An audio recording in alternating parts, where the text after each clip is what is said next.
अस्सलाम वालेकुम स्टूडेंट, कैसे हैं आप सब लोग। जैसा कि आपको पता है कि वेदर कंडीशन की वजह से हमारी ऑफलाइन क्लासेस कंटिन्यू नहीं हो पा रही, जिस वजह से हमें दोबारा से ऑनलाइन क्लासेस कंटिन्यू करनी पड़ रही हैं।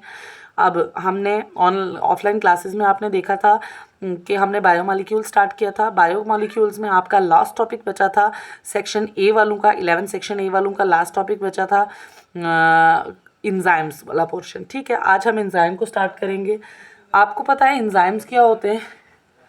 इंजाइम्स आपको पता है जैसे कि सारे इंजाइम्स किससे बने होते हैं। सारे इंजाइम प्रोटीन से बने होते हैं। किससे बने होते हैं? प्रोटीन से बने होते हैं। किसको छोड़ के? राइबोजाइम को छोड़ के और राइबोन्यूक्लियस पी को छोड़ के, जो किससे बने होते हैं? आरएनए से बने होते हैं। बाकी सारे इंजाइम जो हम यूज़ करेंगे बॉडी में, जो हमारे डाइजेस्टिव सिस्टम में या किसी भी बॉडी की फंक्शनिंग में, फिजियोलॉजी में जो भी इंजाइम यूज़ होते हैं वो किससे बने हैं? प्रोटीन से बने होते हैं। और प्रोटीन आपको पता है किससे बनती है? अमाइनो एसिड से मिलके बनती है। ठीक है, ये दो जो इंजाइम हैं, राइबोजाइम एंड राइबोन्यूक्लियस पी, ये आरएनए से बने होते हैं। ठीक है, सिंपल अगर हम इंजाइम की बात करें तो इंजाइम क्या होता है? इंजाइम को हम बायोकैटालिस्ट कहते हैं। बायोकैटालिस्ट का मतलब, बायो का मतलब जो कहाँ प्रेजेंट है, किसी भी लिविंग सिस्टम में प्रेजेंट है, इसीलिए इनको हमने क्या कह दिया? बायोकैटालिस्ट। अब आगे आप केमिस्ट्री में भी आप कैटालिस्ट पढ़ेंगे आगे। अभी हम बायो कैटालिस्ट और सिंपल कैटालिस्ट में डिफरेंस देखेंगे कि क्या होता है। केमिस्ट्री में भी हम कैटालिस्ट का यूज़ करते हैं। बायो कैटालिस्ट वो कैटालिस्ट होते हैं जो किसी भी लिविंग सिस्टम में प्रेजेंट होते हैं। ठीक है, सिंपल डेफिनेशन है, एंजाइम आर बायो कैटालिस्ट जो कहाँ प्रेजेंट हैं? Because found in living system. Enzyme का काम क्या होता है? ये किसी भी रिएक्शन, बायोकेमिकल रिएक्शन के रेट को बढ़ाते हैं। बायोकेमिकल रिएक्शन को शुरू नहीं करते, इनिशिएट नहीं करते, स्टार्ट नहीं करते हैं। ये सिर्फ क्या करते हैं? जो चल रही है रिएक्शन, उस रिएक्शन के रेट को इंक्रीज करने के लिए यूज किए जाते हैं। ठीक है, जैसे मैं आपको एक एग्जांपल रिएक्शन से समझाने की कोशिश करती हूँ। ये मैंने एक रिएक्शन ले ली जिसमें मैंने वाटर को कार्बन डाइऑक्साइड के साथ रिएक्ट करवाया, तो क्या बना? H2CO3 कार्बोनिक एसिड बना। क्या बना? कार्बोनिक एसिड बना। ठीक है, H2CO3 बना। और कितने मॉलिक्यूल? नॉर्मल रिएक्शन है, अभी इसमें कोई भी इंजाइम का यूज नहीं हुआ है, तो 1 घंटे में 200 मॉलिक्यूल्स बन रहे। ठीक है, जब इसी रिएक्शंस में हम क्या करेंगे? एक इंजाइम का यूज करेंगे, जिस इंजाइम का नाम है कार्बोनिक एनहाइड्रेस नाम है। क्या नाम है? कार्बोनिक एनहाइड्रेस है। अब क्या होगा? 6 लाख मॉलिक्यूल बनेंगे 1 सेकंड में। हर सेकंड में 6 लाख मॉलिक्यूल बनेंगे। यहाँ पे क्या बन रहे थे? 1 घंटे में 200 मॉलिक्यूल। यहाँ हर सेकंड में कितने मॉलिक्यूल बन रहे हैं? 6 लाख मॉलिक्यूल बन रहे। मतलब आपको समझ आया कि जब सिंपल रिएक्शन चल रही थी, कोई भी बायोकेमिकल रिएक्शन थी, वाटर को कार्बन डाइऑक्साइड के साथ रिएक्ट करवा रहे थे, H2CO3 बन रहा था। नॉर्मल रिएक्शन थी, कोई भी इंजाइम यूज नहीं हुआ था, 200 मॉलिक्यूल पर घंटे में बन रहे थे। ठीक है, जब इसी रिएक्शन में हमने एक इंजाइम को डाल दिया, इंजाइम का नाम है कार्बोनिक एनहाइड्रेस को डाल दिया, H2CO3 बन रहे हैं, लेकिन बहुत स्पीड से बन रहे हैं। लगभग 1 सेकंड में 6 लाख मॉलिक्यूल बन रहे हैं। ये क्या करते हैं? जो इंजाइम्स हैं, ये बायोकेमिकल रिएक्शन के रेट को बढ़ाते हैं। ये रिएक्शन को स्टार्ट नहीं करते हैं, ये सिर्फ उनके रेट को बढ़ाते हैं। ठीक है, उसके बाद यहाँ पे भी मैंने एक पॉइंट लिखा है पेंसिल से, इंजाइम्स आर थर्मोलेबाइल। थर्मोलेबाइल का मतलब कि इंजाइम्स क्या होते हैं? टेम्परेचर पे डिपेंडेंट होते हैं। थर्मो मतलब टेम्परेचर डिपेंडेंट होते हैं। ठीक है, आगे हम फैक्टर देखेंगे, उसके हम उस टाइम पे हम पीएच देखेंगे कि टेम्परेचर पे कैसे डिपेंडेंट है, पीएच पे कैसे डिपेंडेंट होते हैं एंजाइम। ठीक है, वो हम आगे आगे आस्ता आस्ता पढ़ेंगे। ठीक है, और जनरली हम किसी भी रिएक्शन के रेट को ऐसे रिप्रेजेंट भी करते हैं। Rate of reaction is equal to delta P divided by या अपान या पर यूनिट डेल्टा टी। इसको हम ऐसे भी लिखते हैं, amount of product formed per unit time. Amount of ये कितना प्रोडक्ट बन रहा है पर यूनिट टाइम में, उसको हम रेट ऑफ रिएक्शन से रिप्रेजेंट करते हैं। ठीक है, उसके बाद ये मैंने आपको एक चीज़ समझानी है। सिंपल आपको मैंने कहा है कि ये कोई इंजाइम है, ये इंजाइम है। इंजाइम आपको पता है किससे बनता है? प्रोटीन से बनता है।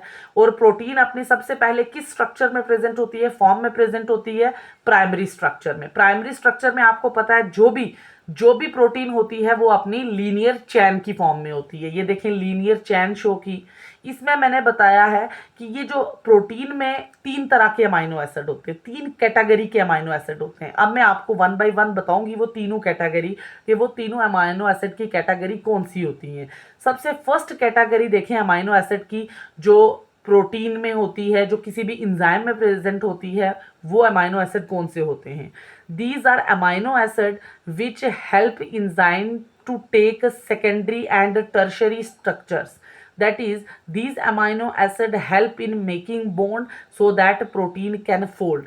अब कुछ ऐसे अमाइनो एसिड्स होते हैं लीनियर चेन में, प्राइमरी स्ट्रक्चर ऑफ प्रोटीन में, जिनकी अंदर कैपेबिलिटी होती है कि वो क्या कर सकते हैं, बॉन्ड बना सकते हैं और फोल्ड हो सकते हैं। मतलब वो सेकेंडरी स्ट्रक्चर में कन्वर्ट हो सकते हैं, टर्शरी स्ट्रक्चर में कन्वर्ट हो सकते हैं, वो बॉन्ड बना के फोल्ड हो सकते हैं। ठीक है, अब यही देखें, यही जो प्रोटीन का प्राइमरी स्ट्रक्चर है ये किस में कन्वर्ट हो जाएगा, सेकेंडरी स्ट्रक्चर में कन्वर्ट होगा। सेकेंडरी स्ट्रक्चर फर्दर किस में कन्वर्ट हो जाएगा, टर्शरी स्ट्रक्चर में कन्वर्ट हो जाएगा। अब ये जो टर्शरी स्ट्रक्चर है एंजाइम का, इसी में एंजाइम क्या होता है, फंक्शनल होता है। जब तक मैंने जब आपको प्रोटीन का स्ट्रक्चर बताया था, मैंने प्रोटीन के स्ट्रक्चर में आपको बताया था कि कोई भी जो प्रोटीन होती है वो अपनी फंक्शनल होती है टर्शरी स्ट्रक्चर में। और यहाँ मैं एंजाइम की बात कर रही हूँ, प्रोटीन की बात नहीं कर रही हूँ। लेकिन आपको पता है एंजाइम किससे बने हैं, एंजाइम प्रोटीन से बने हैं।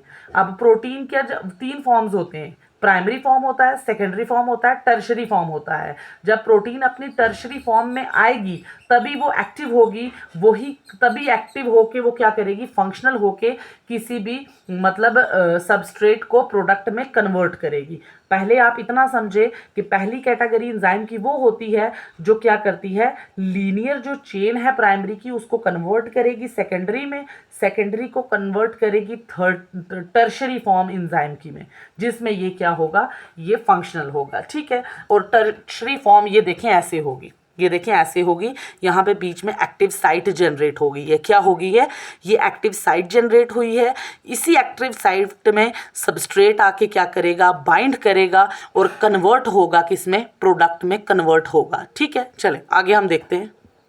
चले अब देखें, अब ये हम टर्शरी फॉर्म में है एंजाइम, ये एंजाइम प्रोटीन से बना है और ये प्रोटीन किस फॉर्म में है, टर्शरी स्ट्रक्चर में प्रेजेंट है। ये सेंटर में एक्टिव साइट जनरेट हो गई है। एक्टिव साइट क्या होती है, ये एक पॉकेट की तरह एक क्रीवाइस है जिसके अंदर हमारा सबस्ट्रेट बाइंड करता है।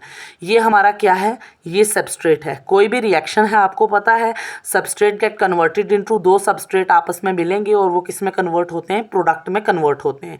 जैसे अभी हमने पीछे एक बायोकेमिकल रिएक्शन देखी, उसमें वाटर सबस्ट्रेट है, कार्बन डाइऑक्साइड सबस्ट्रेट है, ये दोनों आपस में मिलेंगे और क्या बनाएंगे, प्रोडक्ट बनाएंगे H2CO3। ठीक है, किस एंजाइम के प्रेजेंस में, कार्बोनिक एनहाइड्रेस की प्रेजेंस में। ठीक है, वैसे ही अब ये एंजाइम में एक्टिव साइट जनरेट हो गई।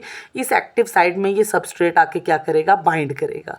ये देखिए नेक्स्ट रिएक्शन से बताई हमने, ये है हमारा एंजाइम, इस एंजाइम्स के बीच में ये देखें आके सबस्ट्रेट बाइंड हो गया। ठीक है, अब क्या होगा, अब यहाँ पे आपको मैं सेकंड कैटेगरी बताऊंगी किसकी, अमाइनो एसिड की। अब ये ब्लू कलर से आपको दिख रहे हैं ये स्ट्रक्चर, ये हैं सेकंड कैटेगरी के अमाइनो एसिड। अब ये अमाइनो एसिड क्या करते हैं, ये अमाइनो एसिड सबस्ट्रेट के साथ बाइंड करते हैं। ये कुछ ऐसे अमाइनो एसिड प्रेजेंट होते हैं जो क्या करते हैं, सबस्ट्रेट के साथ बॉन्ड बनाने में मदद करते हैं। ये देखें, ये सबस्ट्रेट है रेड कलर का, ये सेकंड कैटेगरी के ब्लू कलर के अमाइनो एसिड हैं। ये सबस्ट्रेट के साथ क्या बना रहे हैं, बॉन्ड बना रहे हैं। ठीक है, अब यहाँ पे ये रेड कलर के मैंने थर्ड कैटेगरी के बताए हैं क्या, अमाइनो एसिड। अब ये थर्ड कैटेगरी के अमाइनो एसिड कौन से होते हैं, ये ऐसे अमाइनो एसिड होते हैं जो कैटालिसिस करते हैं। कैटालिसिस का मतलब कि ये बॉन्ड्स को तोड़ते हैं सबस्ट्रेट में, ताकि सबस्ट्रेट किस में कन्वर्ट हो सके, प्रोडक्ट में कन्वर्ट हो सके। ये देखें category third amino acid, these amino acid do catalysis. Catalysis का मतलब होता है ब्रेक डाउन करना, तोड़ना। ठीक है, दैट इज दे ब्रेक और मेक, कुछ बॉन्ड टूटती हैं, कुछ नई बॉन्ड्स बनती हैं। That is they break or make bond in substrate so that substrate convert into product. अब कुछ बॉन्ड्स टूटेंगी, कुछ बॉन्ड्स नहीं बनेंगी, तभी तो सबस्ट्रेट किस में कन्वर्ट होगा, सबस्ट्रेट कन्वर्ट हो जाएगा प्रोडक्ट में।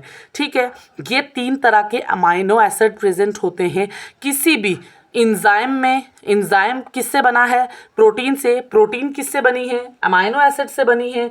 तो अमाइनो एसिड में कितने तरह के अमाइनो एसिड होते हैं, 3 तरह के अमाइनो एसिड होते हैं। एक कैटेगरी के जो क्या करते हैं, फर्स्ट कैटेगरी के जो लीनियर चेन को सेकेंडरी चेन में कन्वर्ट करते हैं और सेकेंडरी चेन को टर्शरी स्ट्रक्चर में कन्वर्ट करते हैं। सेकेंड कैटेगरी के अमाइनो एसिड जो क्या करते हैं, जो सबस्ट्रेट के साथ बाइंड होते हैं। थर्ड कैटेगरी के अमाइनो एसिड जो क्या करते हैं, कैटालिसिस करते हैं, कुछ बॉन्ड्स को तोड़ते हैं और कुछ नई बॉन्ड्स को बनाते हैं सो दैट कि सबस्ट्रेट किस में कन्वर्ट हो जाए, प्रोडक्ट में कन्वर्ट हो जाए। ठीक है, अब हम देखेंगे प्रॉपर्टीज़, एंजाइम की प्रॉपर्टीज़ क्या है, कि एंजाइम के अंदर क्या क्या खासियतें होती हैं। ठीक है, देखें सबसे पहली प्रॉपर्टी एंजाइम की कि एंजाइम बहुत ट्रेस अमाउंट में प्रेजेंट होता है, ट्रेस अमाउंट के बहुत लेस अमाउंट में, वेरी लेस अमाउंट में बॉडी में प्रेजेंट होता है। ठीक है, सेकेंड प्रॉपर्टी है enzyme never start a biochemical reaction, they only increase the rate of biochemical reaction. मतलब कि जो एंजाइम्स होते हैं ये कभी भी बायोकेमिकल रिएक्शन को स्टार्ट नहीं करते। अभी मैंने बताया कि ये सिर्फ क्या करते हैं, बायोकेमिकल रिएक्शन के रेट को बढ़ाते हैं। ठीक है, enzyme itself remain unchanged during biochemical reaction, it only help in converting substrate जिसको हम reactant भी कहते हैं उसको प्रोडक्ट में। enzyme जो खुद होता है ना, खुद ये टर्शरी स्ट्रक्चर में प्रेजेंट है। ये टर्शरी स्ट्रक्चर में मैंने आपको बताया था पहले भी, प्रोटीन हमेशा अपने most of the protein are functional in their tertiary form. ठीक है, अब ये जो प्रोटीन है ये पहले जो भी एंजाइम होता है, एंजाइम में प्रोटीन प्रेजेंट होती हैं, प्रोटीन अपनी प्राइमरी स्ट्रक्चर से सेकेंडरी में आएंगी, सेकेंडरी से टर्शरी में आएंगी और अब टर्शरी स्ट्रक्चर में ये क्या होती हैं, फंक्शनल होती हैं। अब ये टर्शरी स्ट्रक्चर कभी भी चेंज नहीं होगा। सबस्ट्रेट जो आके बाइंड करेगा वो कुछ नई बॉन्ड्स बनाएगा, कुछ पहली बॉन्ड्स को तोड़ेगा, सबस्ट्रेट कन्वर्ट हो जाएगा प्रोडक्ट में, लेकिन एंजाइम कभी भी खुद चेंज नहीं होता है। ठीक है, अब ये एंजाइम क्या होते हैं, ये वेरी स्पेसिफिक होते हैं for their structure and reaction they catalyse. जिन रिएक्शंस को ये तोड़ते हैं या नया प्रोडक्ट को बनाते हैं ये स्पेसिफिक होते हैं। ऐसा नहीं है कोई एक एंजाइम होता है वो कोई भी रिएक्शन को चलाना शुरू हो जाएगा, नहीं, वो एक एंजाइम वो किसी पर्टिकुलर रिएक्शन को ही स्टार्ट करेगा, वो किसी पर्टिकुलर रिएक्शन के ही रेट को इंक्रीज करेगा। ऐसा नहीं है एक पर्टिकुलर एंजाइम सारी रिएक्शन के रेट को बढ़ाना शुरू हो जाएगा। जैसे कि पेप्सिन है, ये या कट या डाइजेस्ट करता है सिर्फ प्रोटीन एंजाइम को ही तोड़ेगा, पेप्टाइड बॉन्ड को ही तोड़ेगा, उसके अलावा पेप्सिन किसी और बॉन्ड को नहीं तोड़ेगा। ठीक है, एंजाइम मतलब स्पेसिफिक होते हैं, ये अपने एक पर्टिकुलर इनका टारगेट होता है जिसको ये जाके कैटालाइज करते हैं। ठीक है, आगे हम कल एंजाइम कैटालाइज्ड रिएक्शन को देखेंगे। आज के लिए इतने काफ़ी है। ओके, अल्लाह हाफिज़।